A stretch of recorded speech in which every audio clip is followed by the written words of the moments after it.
Hi everyone, welcome back to this YouTube channel.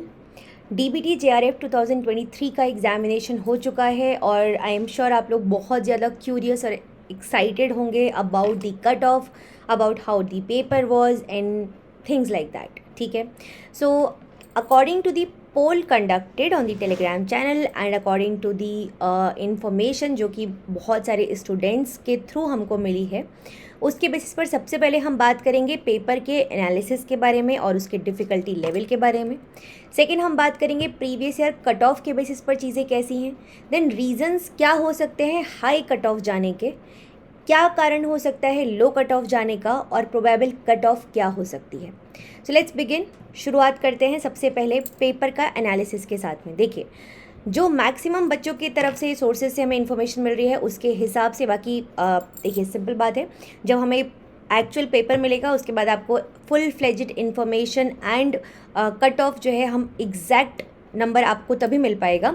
But तब तक के लिए जितना इन्फॉर्मेशन मिल रहा है, जितना इन्फॉर्मेशन सर्कुलेट हो रहा है मार्केट में, उसके हिसाब से मैं आपको सिर्फ इतना बता सकती हूँ कि paper was relatively easy. Easy क्यों बोल रही हूँ मैं, या फिर मैं बोल सकती हूँ relatively moderate to easy side में। डिफ़िकल्ट तो बिल्कुल नहीं था। रीज़न बीइंग, सबसे पहली बात रेपिटेशन बहुत ज़्यादा था पेपर में। सेकेंड पॉइंट, जो वन लाइनर क्वेश्चंस थे, वन वर्ड क्वेश्चंस थे, जैसे कि एंजाइम्स के बारे में पूछ लिया या इस तरीके के क्वेश्चंस बहुत ज़्यादा पूछे गए थे, and that too very basic questions. और क्योंकि एग्ज़ाम और जो मतलब जैसे CSI नेट का एग्ज़ाम को आपको पता है सितंबर में हुआ था लास्ट, और उसके बाद अब जून में होगा। काफ़ी लंबा ड्यूरेशन मिल रहा है बच्चों को, तैयारी करने का समय बहुत मिल रहा है। और जो CSI नेट का तैयारी कर रहे हैं वो सभी बच्चे DBT JRF के एग्जामिनेशन को देते हैं। एट द सेम टाइम अभी आपका गेट का एग्ज़ाम हो चुका है, जिसके लिए आपने ऑलरेडी अच्छी खासी तैयारी की हुई है। और गेट और DBT के जो वन लाइनर क्वेश्चन होते हैं या वन वर्ड क्वेश्चन होते हैं वो लगभग सिमिलर पैटर्न या लेवल के होते हैं। तो यहाँ पे मैं बोल सकती हूँ कि उन बच्चों को बहुत फ़ायदा मिला होगा जो कि सारे एग्जाम्स की साथ में लगातार तैयारी कर रहे हैं।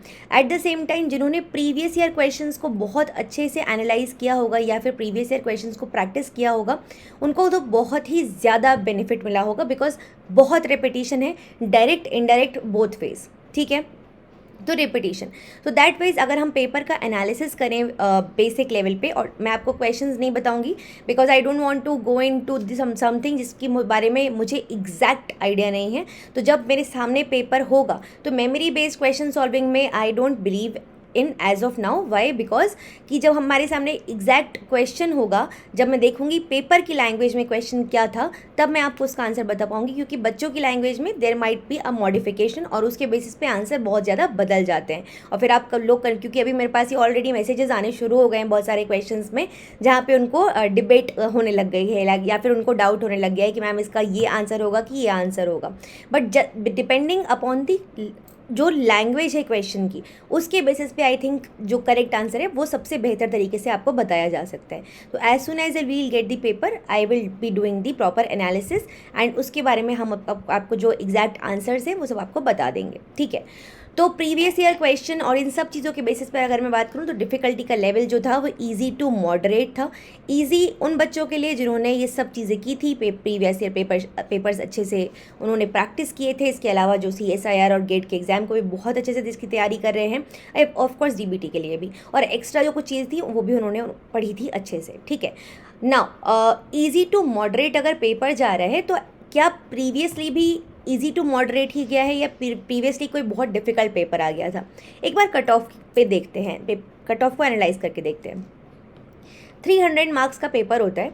300 मार्क्स के पेपर में अगर मैं बात करूं तो 186 कट ऑफ गई थी आपकी 2022 में, 194 कट ऑफ गई थी 2021 में, और 236 कट ऑफ गई थी 2020 में। दैट मीन्स कि अगर हम ईयर ऑन ईयर देखते जा रहे हैं, और इसके पहले अगर मैं बात करूं तो लगभग 200 के नीचे कट ऑफ ही जाती थी। ठीक है, that means there was 1 year जहाँ पे कट ऑफ बहुत ज़्यादा गई थी और उसके बाद में फिर से आपको डिप देखने मिला था लगातार। बट ये सब चीज़ें अल्टीमेटली किस चीज़ पे डिपेंड करती है? ये 236 मार्क्स का उस बार कट ऑफ क्यों चला गया था? For the same reason, paper में रेपिटेशन बहुत ज़्यादा था और बच्चों को अच्छा खासा समय मिला था तैयारी करने का। अगर मैं इस बार के कट ऑफ की बात करूं तो वापस से क्या रीजंस है जिसके कारण हाई कट ऑफ जा सकती है? सेम रीजंस मैं वापस रीटरेट नहीं करूँगी। High number of repeated questions, ठीक है, जिन्होंने PYQs किए उनको बेनिफिट मिला होगा, एटसेट्रा एटसेट्रा, ये सब रीजंस हैं हाई कट ऑफ जाने के। लो कट ऑफ जाने के क्या रीजंस है, इस बात को थोड़ा ध्यान से सुनना पड़ेगा हमें। देखिए क्या होता है कि काफ़ी सारे क्वेश्चंस ऐसे होते हैं जो हमें लगता है they are very simple. For example जैसे कि जी प्रोटीन के बारे में एक क्वेश्चन आया था, विच वन इज़ हेट्रोट्राइमेरिक और मोनोमेरिक, ऐसा कुछ क्वेश्चन था, एग्जैक्ट क्वेश्चन आपको पता होगा, ठीक है। अब जिस बच्चे ने ये चीज़ ध्यान से पढ़ी है, सिंपल, देखिए सेल सिग्नलिंग पहले पढ़ना, फिर सेल सिग्नलिंग में GPCR पढ़ना, कोई बड़ी बात नहीं है, इंपॉर्टेंट टॉपिक है, ऑलमोस्ट सब पढ़ लेते हैं। अब GPCR के अंदर जी प्रोटीन पढ़ना भी कोई बड़ी बात नहीं है, लेकिन जी प्रोटीन के अंदर टाइप ऑफ 2 प्रोटीन्स होना, मतलब कि एक हेट्रोट्राइमेरिक और एक मोनोमेरिक होना, ये बात भी मैं उम्मीद कर सकती हूँ लगभग सबको पता होगी जो GPCR पढ़ रहे हैं। लेकिन उनके एग्जाम्पल्स याद होना कि which one is heterotrimeric and which one is monomeric, यहाँ पे कन्फ्यूजन के चांसेस हो जाते हैं और यही कन्फ्यूजन में लोगों के नंबर कटते हैं। तो एट टाइम्स जो क्वेश्चंस हमको बहुत ईजी दिखाई देते हैं just because the familiarity of the topic, है ना, the topic is very familiar to us, तो हमें वो क्वेश्चन बहुत ईजी लगता है एट द फर्स्ट इंस्टेंस, लेकिन अल्टीमेटली वो क्वेश्चन शायद उतना इजी होता नहीं है, या फिर वो क्वेश्चन बहुत हमें बोल सकती हूँ भटकाने वाला होता है, मतलब कि हमें दिखेगा आसान लेकिन शायद होगा आसान नहीं और नेगेटिव मार्किंग देके चला जाएगा, ठीक है। तो ये जो प्रॉब्लम है ना, ये बहुत बच्चों के साथ होती है एंड ट्रस्ट मी, आप में से बहुत लोग जो इस वीडियो को देख रहे होंगे अपने मन ही मन के अंदर आपको ये बात पता होगी और कमेंट सेक्शन में बता भी सकते हो मुझे कि यस मैम, हमने ये क्वेश्चन हमें बहुत आसान लगा था और हमने घर आके हमने वहाँ पे मार्क कर दिया, हमने घर आके देखा इसका आंसर कुछ और ही निकला, ठीक है। तो इसके कारण यस डेफिनेटली कट ऑफ में आपको थोड़ा सा डिप देखने मिल सकता है। लेकिन जब मैं बोल रही हूँ हाई कट ऑफ या फिर लो कट ऑफ, मैं किस रेफरेंस पॉइंट से बोल रही हूँ? मैं रेफरेंस पॉइंट ले रही हूँ 200 मार्क्स को, 200 मार्क्स से ज़्यादा या 200 मार्क्स से थोड़ा सा कम। तो इसका मतलब एक बैलेंस नंबर अगर मैं आपको बोलूँ प्रोबेबल कट ऑफ का, तो 200 मार्क्स के ऊपर, थोड़ा सा ऊपर जाने के चांसेस है इस बार कट ऑफ के। रीज़न भी जैसे कि मैंने आपको सब कुछ बताया, तो कट ऑफ हाई जाने के चांसेस हैं क्योंकि काफ़ी बच्चों की जो भी उनके फर्स्ट एक इम्प्रेशन होता है एग्जाम को लेके, उससे यही समझ में आ रहा है कि paper was a bit on a easier side, ठीक है, या मॉडरेट साइड, और मॉडरेट साइड में डेफिनेटली कट ऑफ बढ़ती है। अगर एक बार 94 गई है, 194 और एक बार 236 गई है, तो डेफिनेटली 200 के ऊपर जाने के चांसेस हैं।